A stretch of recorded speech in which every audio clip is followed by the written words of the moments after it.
Hello, कैसे हो आप? दोस्तों बता दें खेसारी लाल यादव ने एक गाना को जल्द रिलीज़ करने वाले हैं जिसका नाम है आपका तो टेढ़ा है। सोच लो इस गाना का यूनिक नेम कितना खतरनाक है और ये गर्दा ही मचाएगा और इसका देख सकते हैं रिस्पॉन्स बहुत अच्छा होगा, जो कि एक बेहतरीन गाना है। तो चलिए स्टार्ट करते हैं दूसरी खबर। तो दूसरी खबर ये है कि जो खेसारी लाल यादव का कलम चबा गलू गाना ये आया था, तो ये एक महा रिकॉर्ड बना चुका है जो कि इस मात्र 11 दिन में 20 मिलियन क्रॉस कर चुका है। जो अखिलेश कश्यप लिखते हैं उनका कलम खाली नहीं जाता है। 100 मिलियन निश्चित है कि क्रॉस करेगा। दोस्तों बता दें ये 2025 का सबसे बड़ा गाना साबित होगा और यह बजने वाला भी होगा।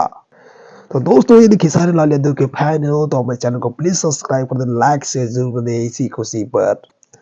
दूसरी खबर सबसे बड़ी है जो कि पावर स्टार कहे जाने वाले पवन सिंह ने महा रिकॉर्ड बनाते हुए सभी लोगों को क्रॉस कर चुके हैं। रियल ट्रेंडिंग स्टार कह सकते हैं और एक सबसे बेहतरीन गाना जिसका नाम था काला ओढ़नी, यह महा रिकॉर्ड बना चुका है जो कि अभी तक ट्रेंडिंग में म्यूजिक सेक्शन में ट्रेंड कर रहा है और विश्व में सबसे महा रिकॉर्ड बना चुका है। यदि पवन सिंह का फैन हो तो प्लीज लाइक करना ना भूलें, सब्सक्राइब कर दें, शेयर कर दें इस वीडियो को।